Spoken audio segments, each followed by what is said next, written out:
So your Fire TV experience got an update and you're lost about how to make changes? Or maybe you're a new Fire TV user. Well, stick around and go over tricks and things that you can do to make your experience better and why I think that this change wasn't necessary.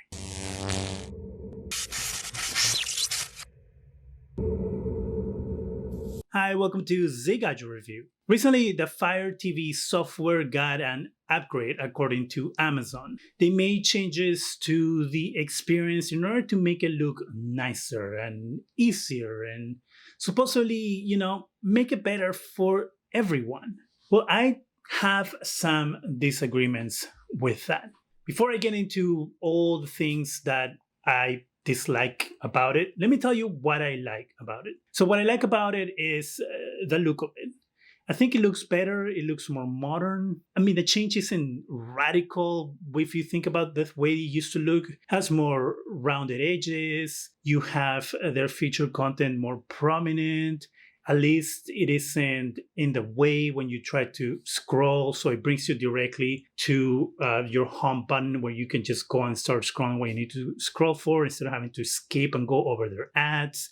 So for me, that is a lot better. The one thing that I don't think is intuitive and as user-friendly as it otherwise could be. So let me walk you through some of the things that you can do in order to change your experience or tailor your experience to your own liking. Before, you could just scroll down and pick the app that you wanted to use. It will go based on the last app that you had used, like here. If you notice here, it takes 3 clicks to get to it. This is where I start. So I have 1, gotta skip the ad, 3. Finally, I can go to that last app that I used. That is, to me, too many clicks. Now, you may say, well, you have your customizable site, right? It's still the same amount of clicks. Start here. 1, 2, 3. And the third click, I'm where I want to be. And if the app that I'm looking for isn't there, then I have to keep going. So that's one annoyance of mine. I don't like that they did that. Too many clicks to get to what you need to. So let's go to changing this. So I go select. That took a while to happen. So you click select and then you have your apps below and the apps that you have here on top. So I don't use IMDb TV for anything. So I'm going to press the 3 buttons, the 3 or what they call the hamburger button, the 3 lines.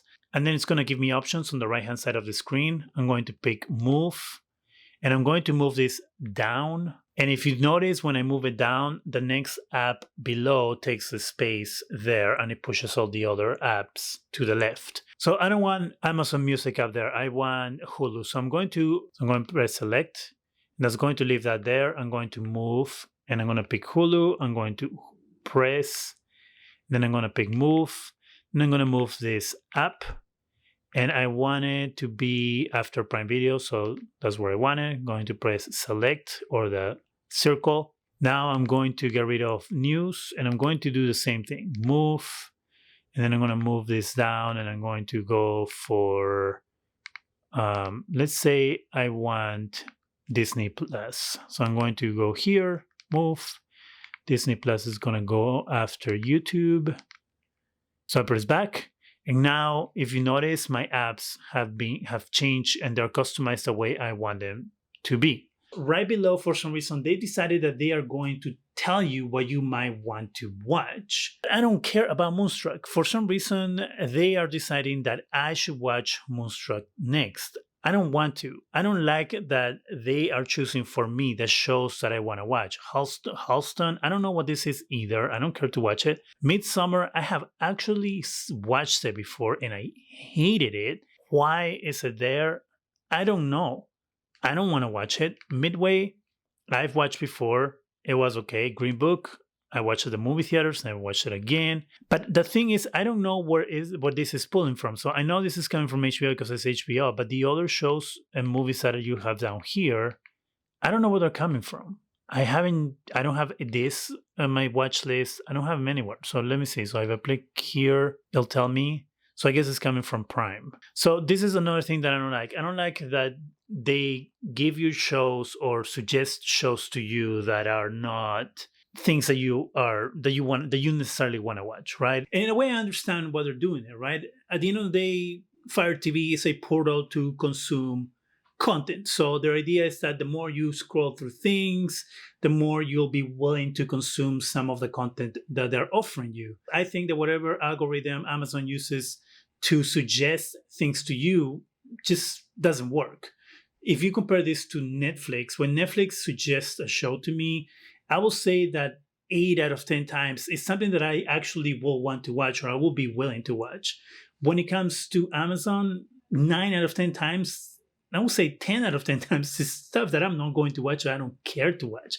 That's one thing. My other pet peeve is because of that, it takes more time for you to get to things, even to get to your customized row right on the right-hand side, where before you had everything arranged right at the bottom from whatever the last thing that you use. And as you use things, they just moved back. So if you use Netflix one day and then you use Hulu and you stop watching TV when you were using Hulu, Hulu will be the first thing and Netflix will be the second thing.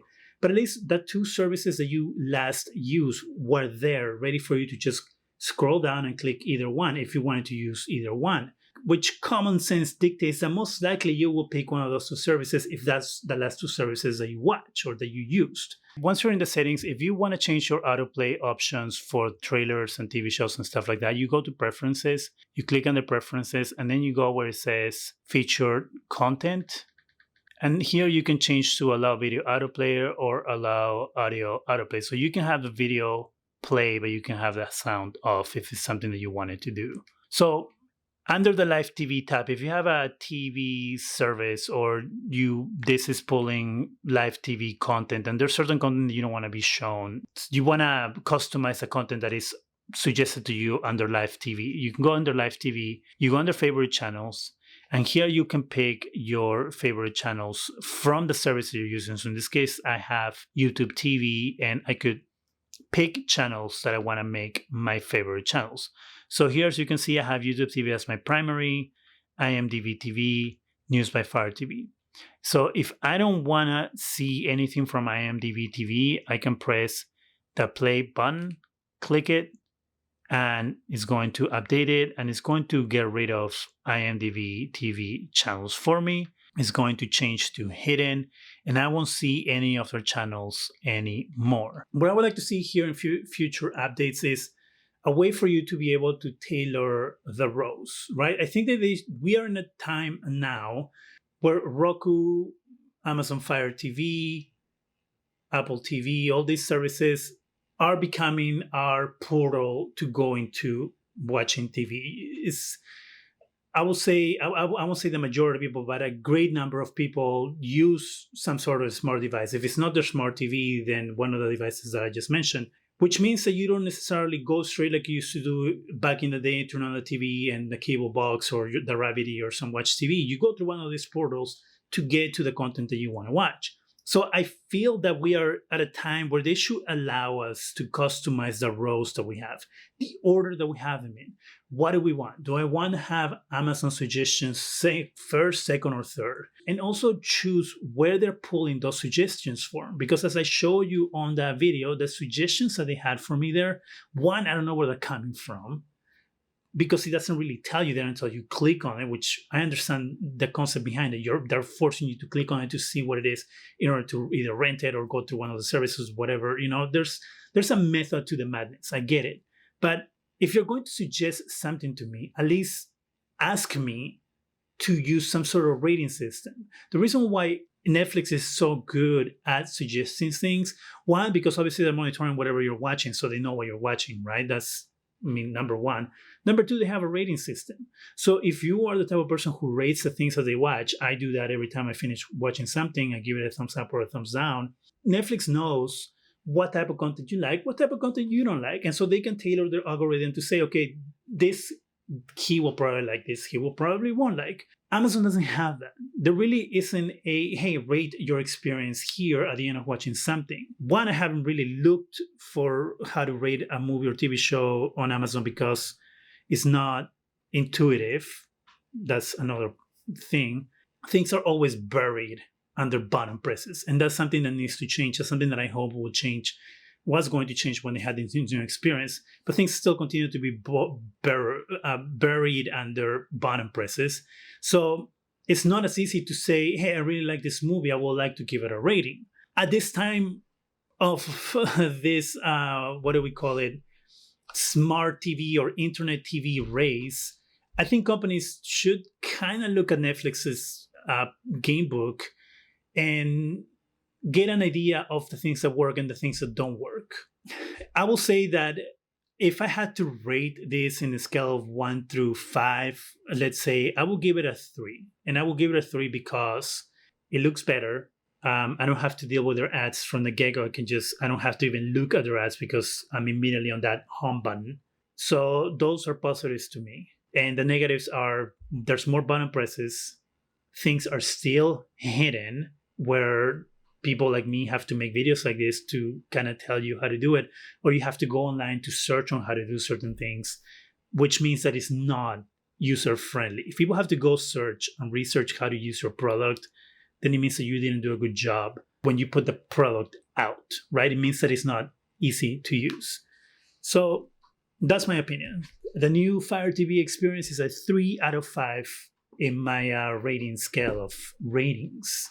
If you have any other ideas of things that you would like me to go through or explain or show you how to do, let me know in the comment section. How do you feel about the Fire TV experience? Do you have the same ideas that I have, or do you have any suggestions of things, of how to make things better? Also, let me know in the comment section. That's it for me. Go ahead and subscribe and give us a thumbs up. It really helps the channel. Go ahead and hit that bell so you can be alerted every time we have new videos. And thank you very much for watching.